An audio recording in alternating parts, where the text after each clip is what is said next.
Hello, everybody. Welcome back to Circuit's Mailbox, where I have probably the most inconsistent schedule to this channel, even though I said this is supposed to be weekly.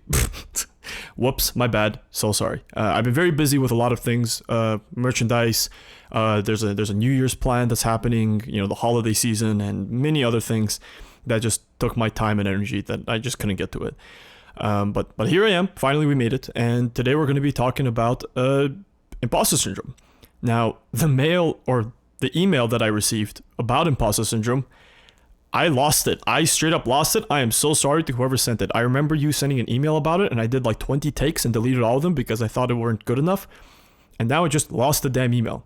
But it's okay. I still remember, and it's just the conversation about imposter syndrome in general. And before we kick it off, let's talk about what imposter syndrome is. And by me, I mean somebody else, because I actually ended up asking somebody named by the name of Armageddon. Armageddon? Geddon. I just call him Geddon. He's a VTuber and another fellow creative of mine who also talks about who also wanted to talk about imposter syndrome. So let's play the clip that he put in. He's gonna take it away, and then we'll come back and I'll talk about it and my experiences with it as well. What is imposter syndrome? This phenomenon is fueled by a variety of circumstances in our lives. It is developed by our upbringing in our personal environment, our perception of ourselves and others around us. Probably even more situations provoke this phenomenon, unique to each of us. Yay, trauma. Symptoms of this phenomenon can look like this: belief in others, but not yourself. Belief others believe you are more skilled than you really are. Dismissing your own success and credit everything to luck. Fear of disapproval and disappointing others. And many more. People with IP will often have characteristics such as perfectionism, aiming to be perfect at everything while finding fault in everything they do. And expecting perfection from others is another trait. Fear of failure, feeling deep shame for anything considered a failure, big or small. Feeding the inner fear of being a fraud as a result, and silencing yourself in fear of rejection. Denial of achievement. You may ignore or deflect anything positive you have earned from your efforts, such as praise or recognition. Fear of success. You'll be afraid of actually winning because it may set you up for future failure just on another level. Imposter phenomenon is experienced by millions, if not billions. Take heart in that and take a deep breath. Give yourself grace and know that failure is just learning. It may not feel good, but what does feel good is knowing how to not fail and being able to handle failure when it arises. Get up, dust yourself off, and run it back. Just make sure to always get back up. And there you go. That's pretty much Geddon talking about what imposter syndrome is and, his opinion on what to do with it. And I think, all sound opinions. But, this is my channel, so I'm going to talk about it too because I have to put my opinion on it. I'm just kidding. But yeah, imposter syndrome is a very, very scary thing because it essentially just diminishes all your accomplishments and your achievements and says that you didn't deserve it because you got X, Y, and Z. Lucky, everybody's worse than you because of whatever. Like, it's just, you'll make up an excuse for why you didn't deserve said achievement. But, of course, how do you get around that? Aside from what Geddon said of, getting back up and stuff like that, in a lot of ways, he also says to trust the system. You have to make a system for yourself to pretty much follow along whenever you're having those bad days, down days. If you guys don't know, I'm a very big kind of I always talk about this one book that I haven't finished reading yet, but I love talking about it. It's called Atomic Habits. And what that book talks about is that you shouldn't be focused on whatever happens way in the future, way in the future, because the goal is important, but you have to think about the system in place where you have to, what you do every day. And you have to then trust that system. So, for example, I want to be a content creator. And I've decided that, okay, I want to have this many followers, this many subs. I want to make this type of content and whatever. Okay, cool. How do I do that? And I developed a system of every day I'm going to do X, Y, and Z.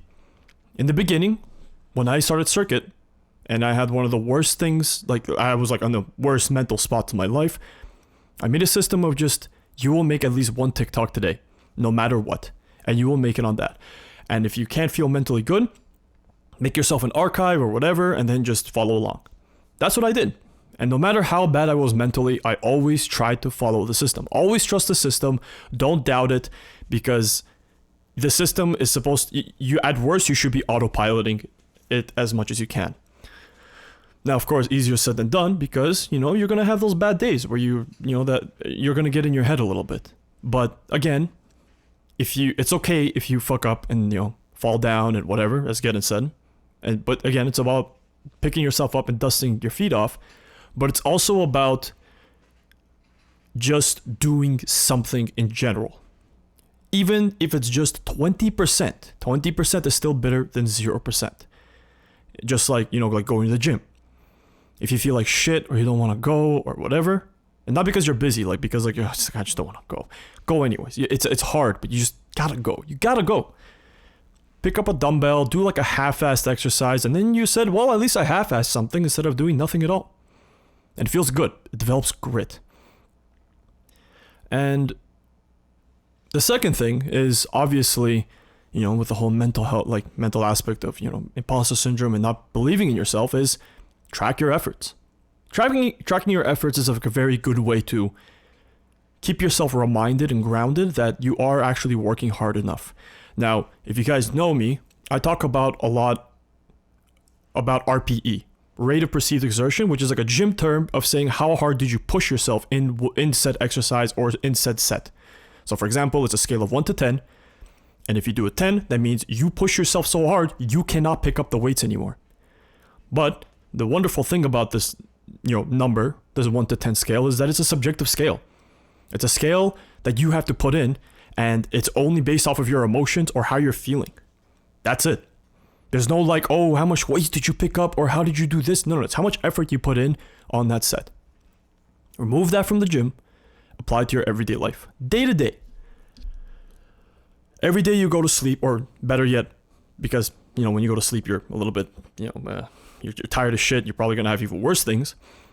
Wake up and then think about how much did you work hard on a scale of 1 to 10 yesterday.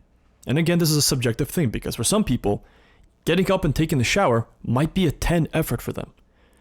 That's okay. As long as it's a 10, again, the results do not matter. And then do it as long as you can. Find a way to track those efforts, make a calendar, and then just write it down for like a whole month. Write a number down. From Monday to Friday, from the 1st of this month to the 31st of the end of the month, just write 9, 8, 5, 4, 6, whatever. And then look back on it. When you look back on those numbers, you're going to be like, fuck man, I really pushed myself hard. Because that's the only thing that really matters. Because it's proof that you have worked hard and tried your best. That's it. Nothing else matters beyond that. Now, you could tell yourself, oh, well, this other guy did this much. This guy deadlifts like 310 pounds while I can only do 40 pounds. Okay, who asked? Like just straight up, who asked? That guy's 310 pounds might not even be that hard, like pushing that hard. He might not be doing shit, to be honest. While you doing that 40 pounds is hard. And now apply to your everyday life.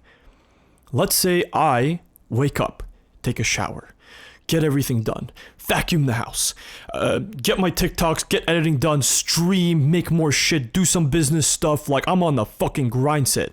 And my RPE is, at the end of the day, is like an 8 or a 7. Not bad, right? Not bad. But then you get up and you're like learning something. Like you get up and you just like for an hour, you decide to learn how to be a content creator. Or you learn how to draw.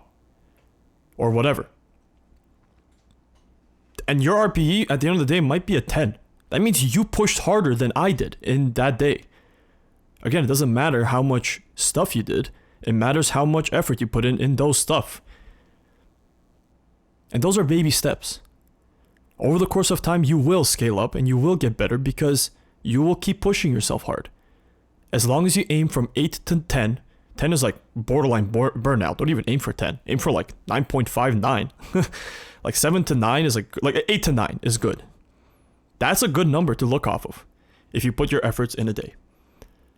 Because you pushed harder than me. You have done technically more than me in terms of effort.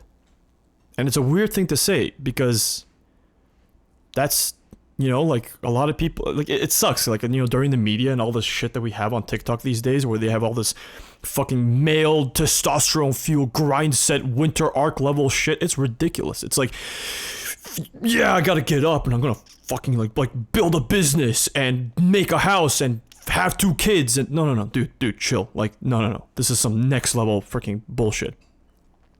Remember, comparison is the thief of joy.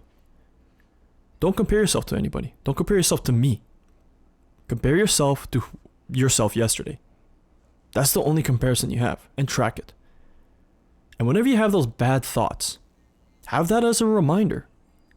Look at that calendar and be like, all right, do I really deserve these achievements? Did I really deserve this shit? And you just look at that. And if you see 9s across the board, you're like, bro, I fucking pushed it hard. Am I there yet? No, not yet. It's a journey, right? But I pushed hard every day. Or maybe not even every day. Maybe you'll have slip-up days. But the majority of the days, you pushed hard. So don't be so in your head about results. And don't think about what other people tell you if you've achieved something or not. Inevitably, as long as you work as hard as you can, it will get there. Just develop a system and track your efforts. Beyond that, use that as proof whenever your brain tells you that you didn't deserve anything. Because you did, as long as you push hard.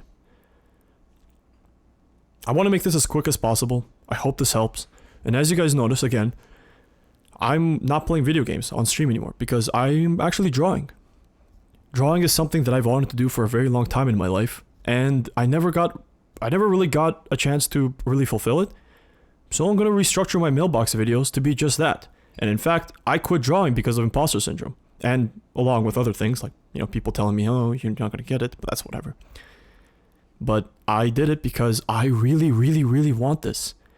And guess what? As you can see, all I did was draw a line or a circle. Am I some crazy ass artist? No, but this shit killed my brain, dude. I got so tired after this. My RPE is like a 9 here. Like definitely I felt like a 9 approaching 10, maybe 9.5. Because all this stuff that I did was so exhausting. You can definitely see at the end of the video. And even though like I only drew for like an hour. You know? And I only drew lines. That's it. So again, results don't matter. It's about all the efforts you put in. And then one day, when you achieve that little something, look back and see how much effort you put in. I hope this helps. And yeah, thank you. Thank you for sending me out the email. I hope this helped you in some way. I tried to be a little more practical instead of a little philosophical of like, oh, just believe in yourself. Like everybody can tell you to believe in yourself, but what can you do like differently? And I hope this does help you. As always, thank you guys so much for watching this video and as well as watching me and supporting me and as well as being a community because you guys have been there for each other too. It's been awesome. As always, if you guys want some more questions, toss it to, circuitsmailbox@gmail.com and I'll see you guys in the next one. Take care.